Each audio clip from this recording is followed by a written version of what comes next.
ശ്രീമാത്രേ നമ. ഓം ശ്രീ ഗുരുഭ്യോ നമ. നമ്മള് അയ്യപ്പ രഹസ്യ തത്വങ്ങളിലൂടെ കടന്നുപോയിക്കൊണ്ടിരിക്കുകയാണ്. 13 തത്വവിചാരം, 13 13 പടികളെന്ന് നമുക്ക് പറയാം. 13 തത്വങ്ങൾ നമ്മൾ വിചാരം ചെയ്തു കഴിഞ്ഞു. അടുത്തതായിട്ട് 14-മത്തെ തത്വമാണ് അയ്യപ്പന്റെ നെയ്യഭിഷേകം എന്നുള്ളത്. അപ്പോ അയ്യപ്പന്റെ നെയ്യഭിഷേകം എന്ന് പറഞ്ഞ് തുടങ്ങുന്നതിന് മുമ്പ് തന്നെ ആ നെയ്യ് നിറയ്ക്കാൻ നമ്മൾ ഒരാളെ വിളിക്കാറുണ്ട്. ആ ആളിന്റെ പേരാണ് ഗുരുസ്വാമി. അപ്പൊ ഗുരുസ്വാമി ആരെന്ന് കണ്ടിട്ട് നമുക്ക് നെയ്യഭിഷേകത്തിലേക്ക് പോകാം. ഇപ്പൊ ഗുരു എന്ന് പറഞ്ഞാല് അന്ധകാരം, രുകാരം എന്ന് പറഞ്ഞാൽ നീക്കുക, അല്ലെ? അന്ധകാരം നീക്കി വെളിച്ചം തരുന്ന ആളിനെയാണ് നമ്മൾ ഗുരു എന്ന് പറയുന്നത്. വെളിച്ചം എന്ന് പറഞ്ഞാൽ എന്താ? ജ്ഞാനം, അല്ലെ? അജ്ഞാനത്തിൽ നിന്ന് ജ്ഞാനത്തിലേക്ക്, ജ്ഞാനം എന്ന് പറഞ്ഞാൽ തിരിച്ചറിവ്. അപ്പോ മറ്റുള്ളവർക്ക് വെളിച്ചം കൊടുക്കണമെങ്കിൽ നമ്മുടെ ഉള്ളിൽ വെളിച്ചം ഉണ്ടാകണം, അല്ലെ? ഗുരു അധ്യാപകനല്ല, അറിവ് പറഞ്ഞു കൊടുക്കുന്ന ആള് ടീച്ചർ എന്നാ നമ്മൾ പറയുന്നത്. ഗുരു എന്ന് പറഞ്ഞാൽ ആചാര്യനാണ്. എന്തറിഞ്ഞോ അത് അറിയിക്കുന്ന ആളാണ് ആചാര്യൻ. അപ്പൊ നമ്മള് ചെയ്യുന്നത് മറ്റുള്ളവരോട് പറയരുത് എന്ന് പറയാറുണ്ട്. ഈ പറച്ചിലിൽ തന്നെ ഊർജം ഉണ്ടാകും. അപ്പൊ ഗുരുവിന് പ്രത്യേകിച്ച് 3 ക്വാളിറ്റീസ് വേണമെന്ന് പറയാറുണ്ട്. നാം എന്നും ഒരു വിദ്യാർത്ഥിയായിരിക്കണം. ആരിൽ നിന്നും എന്ത് നല്ലത് കിട്ടിയാലും സ്വീകരിക്കണം. രണ്ടാമതായിട്ട് നമ്മൾ ഈശ്വരന്റെ കുഞ്ഞാണ്, അഹങ്കാരമില്ലാതായിരിക്കുക. മൂന്നാമത് നമ്മൾ ഒരു ഉപകരണം മാത്രമാണെന്ന് തിരിച്ചറിയണം.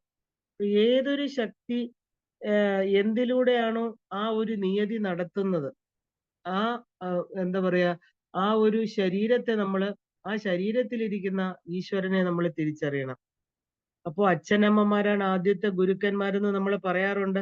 ഇപ്പൊ പാദ നമസ്കാരം എന്ന് പറയുന്നത് ആ ഒരു ഭാരതീയ ഒരു ചടങ്ങാണ്. അപ്പോ കാല് പിടിക്കുക എന്നത് എന്താണ് അതിന്റെ അർത്ഥം? കാലിൽ നമസ്കരിക്കുക. ഒന്ന്, നമുക്ക് വിനയം. 2, നമ്മൾ ആ പാദത്തെ പിന്തുടരുന്നു. എന്താണോ ആ പാദങ്ങൾ നമുക്ക് കാണിച്ചു തരുന്നത് അതിനെ പിന്തുടരല്. അപ്പൊ ശുഭഭാവനകളെല്ലാം കാണിച്ചു തരുന്നു, അല്ലെ? നമുക്ക് ശുഭത്തിലേക്ക് നയിക്കുന്നത്. അപ്പൊ പാദ നമസ്കാരം ഏറ്റുവാങ്ങുന്നവരും ഉത്തമന്മാരായിരിക്കണം, എന്നാലേ അനുകരിക്കാൻ സാധിക്കുകയുള്ളൂ. അപ്പൊ ശരീരമാകുന്ന ക്ഷേത്രത്തിലെ ക്ഷേത്രജ്ഞനെയാണ് നമ്മൾ നമസ്കരിക്കുന്ന ഒരു ഭാവവും നമ്മുടെ മനസ്സിലുണ്ടാവണം. അന്നം മനസ്സാണ്. അന്നത്തിന്റെ സൂക്ഷ്മാംശം തന്നെയാണ് മനസ്സ്. ഭാരതത്തിലെ 4 തരം സാധനാ മാർഗങ്ങൾ നമ്മൾ കാണാറുണ്ട്. ഭക്തിയോഗം, കർമ്മയോഗം, ജ്ഞാനയോഗം, രാജയോഗം. അപ്പൊ ആരാധനാ മനോഭാവം പൈതൃകമായിട്ടും വാസനകൾക്കനുസരിച്ചുമായിരിക്കും നമ്മൾ ചെയ്യുന്നത്, അല്ലെ? ഒരു പരമാത്മ ആരാധനയാണ് സർവശ്രേഷ്ഠം എന്ന് പറയാറുണ്ട്. കാരണം എന്തെന്ന് വെച്ചാല് സർവ്വ ഗുണങ്ങളുടെയും ശക്തിയുടെയും ഉറവിടമാണത്. അപ്പൊ നമ്മൾ സാധാരണ എന്താ പറയാറുള്ളത്? ഫ്രീഡം ഫ്രം സിൻസ്, അല്ലെ? Attachments, fear, liberation. അപ്പൊ യഥാർത്ഥത്തിൽ മുക്തി എന്നത് എന്താണ്? ഈ പറയുന്ന എല്ലാത്തിൽ നിന്നുള്ള വിടുതൽ. സ്വാമി വിവേകാനന്ദൻ അങ്ങനെയാണ് പറയുന്നത്. അപ്പൊ ജീവിച്ചിരിക്കുകയാണ് നമുക്ക് ഈ മുക്തി കിട്ടേണ്ടത്. ഒന്ന്, ഭക്തിയോഗം. അതായത് മനുഷ്യൻ ഒരു ഡിപ്പെൻഡന്റ് ആണ്. മനുഷ്യനുള്ള ആ ഡിപ്പെൻഡൻസി നമുക്ക് എന്നും ദുഃഖം തരും. പക്ഷെ ആ ഒരു ഭഗവതിയില് അല്ലെങ്കിൽ ഈശ്വരനിലുള്ള ആ ഒരു ഡിപ്പെൻഡൻസിയാണ് നമ്മൾ ഭക്തി എന്ന് പറയുന്നത്. കർമ്മം എന്താണ്? കർമ്മയോഗം എന്താണ്? നമ്മൾ ആ ഒരു കർമ്മം ചെയ്യുക. കർമ്മം ഈശ്വരേച്ഛ അനുസരിച്ച് ആ ലോക നന്മയ്ക്കായിട്ട് ഉപയോഗിക്കുന്നത്. മൂന്നാമതായിട്ട് ജ്ഞാനമാർഗം പറയുന്നത് എന്താണ്? ഉയർന്ന ചിന്തകള്. എന്തുകൊണ്ടാണ് നമുക്ക് ദുഃഖങ്ങൾ വരുന്നതെന്ന് ചോദിച്ചാൽ പ്രശ്നപരിഹാരമായിട്ട് തത്വചിന്ത കൊണ്ട് നമ്മൾ അറിയണം. പ്രശ്നപരിഹാരം ജ്ഞാനത്തിലൂടെ നേടാം. ഇതിനെയാണ് നമ്മൾ ജ്ഞാനമാർഗം എന്ന് പറയുന്നത്. രാജയോഗം എന്ന് പറഞ്ഞാല് ശരിക്കും പറഞ്ഞാല് ആ ഒരു നമ്മുടെ ഉള്ളിലുള്ള ശക്തിയെ തിരിച്ചറിയല്. അതായത് realisation of the power within, അല്ലെ? ഇപ്പൊ നമ്മുടെ രാജ്യമായിരിക്കുന്ന ശരീരത്തിലെ കർമ്മേന്ദ്രിയങ്ങളെയും ജ്ഞാനേന്ദ്രിയങ്ങളെയും നിയന്ത്രിക്കാൻ നമ്മൾ പഠിക്കണം. ഇല്ലെങ്കിൽ ആ ഒരു സെൽഫ് കൺട്രോൾ ഇല്ലാതെ പല ദുഃഖങ്ങളിലൂടെ നമ്മൾ കടന്നു പോകേണ്ടതായിട്ട് വരും. ഈ ഏത് മാർഗം ഉപയോഗിച്ച് ജീവിത വിജയം നേടിയാലും നമ്മൾ ഒരേ സ്ഥലത്ത് തന്നെയാണ് എത്തിച്ചേരുന്നത്. അപ്പൊ അയ്യപ്പനിൽ തന്നെ ഈ 4 യോഗങ്ങളും സമന്വയിച്ചിട്ടുണ്ട്. അയ്യപ്പൻ ഭക്തിയിൽ ശിവഭക്തനാണ്. കർമ്മത്തില് 12 വയസ്സിൽ സേനാനായകനും പുലിപ്പാൽ എടുക്കാനായിട്ട് പോവുകയും മഹിഷിയെ നിഗ്രഹിക്കുകയും ചെയ്തിട്ടുണ്ട്. ജ്ഞാനത്തിന് ഗുരുവിന് തന്നെ ആ തത്വമസി അർത്ഥം പറഞ്ഞു കൊടുക്കുന്നു. രാജയോഗത്തിൽ എല്ലാ ഇന്ദ്രിയങ്ങളെയും നിയന്ത്രിച്ച് ബാലബ്രഹ്മചാരിയായിട്ടിരിക്കണം. അപ്പൊ അഭ്യാസം എന്ന് പറഞ്ഞാൽ വീണ്ടും വീണ്ടും ചെയ്യുക എന്നാണ് അർത്ഥം. അതാണ് ധ്യാനം. കർമ്മഫലത്യാഗം, മമത്വ സംഘ ജയിക്കുക. ഏത് മാർഗത്തിൽ പ്രവേശിച്ചാലും നമുക്ക് സദാചാര അനുഷ്ഠാനം ഉണ്ടായിരിക്കണം. ഇതിനെയാണ് നമ്മൾ തപസ് എന്ന് പറയുന്നത്. ആ തപസ് വളരെ അത്യന്താപേക്ഷിതമാണ്. അവനവന്റെ ആശ്രമധർമ്മം നിർവഹിക്കുന്നതാണ് തപസ് എന്ന് പറയുന്നത്. വിദ്യാർത്ഥിയാണെങ്കിൽ പഠിക്കുക, ഗൃഹസ്ഥൻ ഗാർഹസ്ഥ്യം ചെയ്യുക, വാനപ്രസ്ഥൻ ധർമാനുസരണമാണ് ചെയ്യുക. ഇതൊക്കെയാണ് ശരിക്കും പറഞ്ഞാൽ ആശ്രമധർമ്മം എന്ന് പറയുന്നത്. അപ്പൊ സ്വധർമ്മ ആചരണം തന്നെയാണ് തപസ് എന്ന് പറയുന്നത്.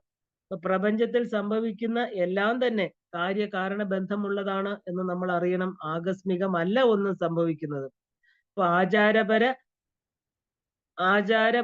പരമോ ധർമ്മം എന്ന് പറയാറുണ്ട് ഇല്ലേ? ആചാര പരമപ്രഭവ. ഇതാണ് ശരിക്കും നമ്മൾ ആചരിക്കുക. നമ്മുടെ ധർമാചരണം അത് വേദവാക്യത്തിന്റെ അടിസ്ഥാനത്തിലാണ് നമ്മൾ ആചരിച്ച് കാണിക്കുക.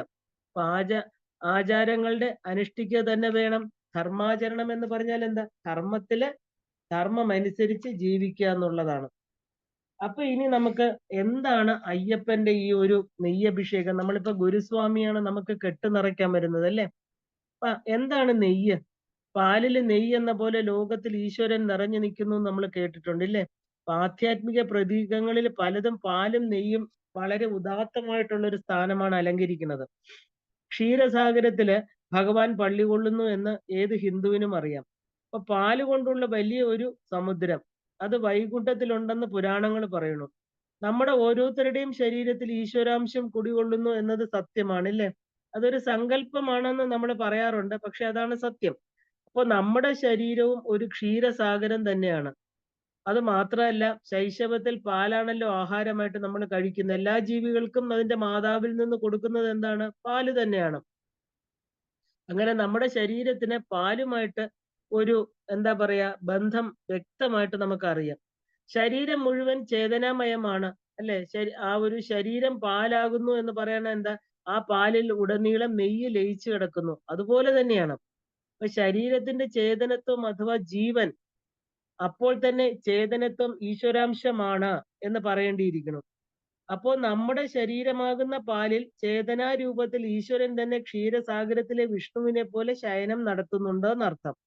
ഇതെല്ലാം ആ ഒരു പാല് എന്ന ദ്രവ്യവുമായിട്ട് നമ്മുടെ ജീവനും ആ ഒരു ജീവനും ദേഹവും നെയ്യും ഒക്കെ ആയിട്ട് ഈശ്വവൽക്കരിച്ച് നമുക്ക് പറയാം. അതായത് കൂടുതലും വിഷ്ണു സ്വരൂപത്തിൽ നമുക്ക് ഇത് കാണാൻ സാധിക്കും അല്ലേ? അപ്പോ പാലിനും നെയ്ക്കും വിഷ്ണു സ്വരൂപം നാം കണ്ടു കഴിഞ്ഞെങ്കിൽ പിന്നെന്താണ്? പാല് എന്ന വസ്തുവിനെ പുളിപ്പിച്ച് തൈരാക്കി കടഞ്ഞ വെണ്ണയെടുത്ത് അത് ഉരുക്കുമ്പോഴാണ് നെയ്യ് ഉണ്ടാകുന്നത് അല്ലെ? ഇങ്ങനെയൊക്കെ ചെയ്യുമ്പോൾ പാലിൽ കലർന്നിരിക്കുന്ന നെയ്യ് നമ്മൾ ഒരിടത്തേക്ക് സ്വരൂപിച്ചു കൊണ്ടുവരിക ചെയ്യുന്നത്. അതുകൊണ്ട് ഉപയോഗിച്ച ആ ഒരു എന്താ പറയാ ആ ഒരു കടകോല് പാലിന്റെ നെയ്യ് നമ്മള് എന്താ പറയാ വളരെയധികം കടഞ്ഞതിന് ശേഷമാണ് നെയ്യ് ആ ഒരു വെണ്ണ പുറത്തേക്ക് വരുന്നത് അല്ലേ? അത് വാസ്തവത്തിൽ നെയ്യ് മാറ്റി ചിന്തിച്ചാൽ പാലിൽ ഉണ്ടായിരുന്ന ബാക്കി ദ്രവ്യം എന്താണ്? നമുക്ക് പറയാം പാലിൽ ഉണ്ടായിരുന്നത് ജലമായിരുന്നു. നമ്മള് പാലിനെ പുളിപ്പിക്കുക, അതിൽ നിന്ന് നമുക്ക് ചില സമയത്ത് കാണാം അല്ലെ ജലം മാറി നിൽക്കുന്നത്. അപ്പൊ പാല് എന്ന് പറയുന്നത് ജലാംശം കൂടിയ ഒരു വസ്തുവാണെന്ന് അർത്ഥം. അതായത് ജലവും നെയ്യും ഒരു പ്രത്യേക കൂട്ടായ്മയിൽ സൃഷ്ടിക്കപ്പെട്ടതാണ് പാല് എന്നുള്ളതാണ് സത്യം. അപ്പൊ നെയ്യിനെ നമുക്ക് വിഷ്ണു സങ്കല്പത്തിൽ എടുക്കുമ്പോൾ ജലത്തെ നമുക്ക് എന്തായിട്ട് എടുക്കണം? തീർച്ചയായിട്ടും അത് ശിവസങ്കല്പത്തിൽ തന്നെ എടുക്കേണ്ടതുണ്ട്. ഹിമം നിറഞ്ഞ കൈലാസ ശൃംഗത്തിലെ ശീതകിരണങ്ങൾ നിറഞ്ഞ ഒരു ചന്ദ്രക്കലയും കൂടി മഹാജല സ്വരൂപമായിരിക്കുന്ന ഗംഗാദേവിയെ ശിരസിൽ സ്ഥാപിച്ച കൈലാസനാഥൻ തന്നെയാണ് എന്താ പറയാ നമുക്ക് ശ്രീ അയ്യപ്പ സങ്കല്പത്തിലുള്ള ശിവാംശം. വിഷ്ണു അംശം എന്ന് പറഞ്ഞാൽ ജലവും നെയ്യുമായി കാണാൻ നമുക്ക് പ്രയാസമില്ല അല്ലെ? വിഷ്ണു അംശം എന്താണ്? നെയ്യാണ്. അപ്പൊ നെയ്യ് എന്ന് പറഞ്ഞാല് നമ്മൾ അഭിഷേക രൂപത്തിൽ അയ്യപ്പ സ്വാമിക്ക് സമർപ്പിക്കുന്നതാണ് അല്ലെ? ഈ തത്വരഹസ്യത്തിന്റെ മറ്റൊരു ഉദാത്ത വശം എന്താണെന്ന് വെച്ചാല് പ്രസിദ്ധമായിട്ടുള്ള നെയ്യഭിഷേകമാണ്. നെയ്യ് വിഷ്ണു സ്വരൂപമാണെന്ന് നമ്മൾ കണ്ടു. അപ്പൊ പെട്ടെന്ന് ചിന്തിക്കാം, ശിവനും വിഷ്ണുവും ചേർന്ന തേജസ്സുള്ള അയ്യപ്പനില് ശിവസ്വരൂപമായിരിക്കുന്ന ജലം എവിടെയെന്ന്. അത് മനസ്സിലാക്കണമെങ്കിൽ അഭിഷേകം എന്ന ചടങ്ങ് നമ്മൾ ശ്രദ്ധിച്ചാൽ മതി. പൂജാക്രമത്തിലുള്ള വലിയ ഒരു ഉപചാര ചടങ്ങാണ് ബിംബത്തിന് ജലസ്നാനം. അതിനുശേഷം മന്ത്രജപത്തോടുകൂടി ദ്രാവക രൂപത്തിലുള്ള ദ്രവ്യങ്ങൾ ബിംബത്തിൽ ജലധാര പോലെ വർഷിക്കുന്നു. ഇതിനെയാണ് നമ്മൾ അഭിഷേകം എന്ന് പറയുന്നത്, അല്ലെ? അതായത് അഭിഷേകം എന്ന ക്രിയ തന്നെ ജലസ്വരൂപമാണെന്ന് നമ്മൾ അറിയണം. ജലം മാത്രമല്ല ധാരയായിട്ട് ഒഴിക്കാൻ സാധിക്കുന്നത്. എല്ലാ ലിക്വിഡ്സ് എല്ലാം എന്താ പറയാ ദ്രവ്യ രൂപത്തിലുള്ളതെല്ലാം നമുക്ക് അഭിഷേകം ചെയ്യാം. അപ്പൊ ചുരുക്കത്തില് മനസ്സ് അഭിഷേകം ചെയ്യുന്നു എന്ന് വന്നപ്പോൾ എന്താ, ദ്രവ്യമായിരിക്കുന്ന നെയ്യ് വിഷ്ണു സ്വരൂപമായിട്ട് ചെയ്യുന്ന ക്രിയ, അതായത് അഭിഷേകം ജലവുമായി ബന്ധപ്പെട്ട ശിവസ്വരൂപമായിരിക്കുകയും ചെയ്തിരിക്കുന്നു. അപ്പോ അഭിഷേകത്തിന് നെയ്യുടെ ആ ഒരു പ്രയോഗവും പ്രാധാന്യവും വന്നത് ഈ ഹരിഹരാത്മകത്വം സിദ്ധിക്കാൻ വേണ്ടി മാത്രമാണ്. അപ്പൊ ജലാഭിഷേകവും പാലഭിഷേകവും പനിനീരഭിഷേകവും എല്ലാം ഉണ്ടെങ്കിലും നെയ്യഭിഷേകത്തിന്റെ പ്രാധാന്യം ഇതാണ്. അഭിഷേകത്തിന് ജലം മാത്രം ഉപയോഗിച്ചിരുന്നുവെങ്കിൽ അത് ശിവസ്വരൂപം മാത്രമായി തീർന്നേനെ. അപ്പൊ ശിവന് ജലധാര പ്രാധാന്യമാണ്, നമുക്കറിയാലോ. അതുപോലെ വിഷ്ണു സ്വരൂപത്തിന് നെയ്യ് ശിവസ്വരൂപമായ ജലത്തിന്റെ മട്ടിൽ ശൈവ വിഷ്ണു അന്വയമായിരിക്കുന്ന ധർമ്മശാസ്ത്രാവില് നമ്മൾ അഭിഷേകം ചെയ്യുന്നു. ആ ഒരു എന്താ പറയാ പരിപാവന മൂർത്തിയുടെ ആധ്യാത്മിക രഹസ്യം നമുക്കിതിൽ നിന്നാണ് കൂടുതൽ വെളിവാകുന്നത്. ഇന്ന് നമുക്കിവിടെ നിർത്താം. എല്ലാവർക്കും ശ്രീമാത്രേ നമഃ.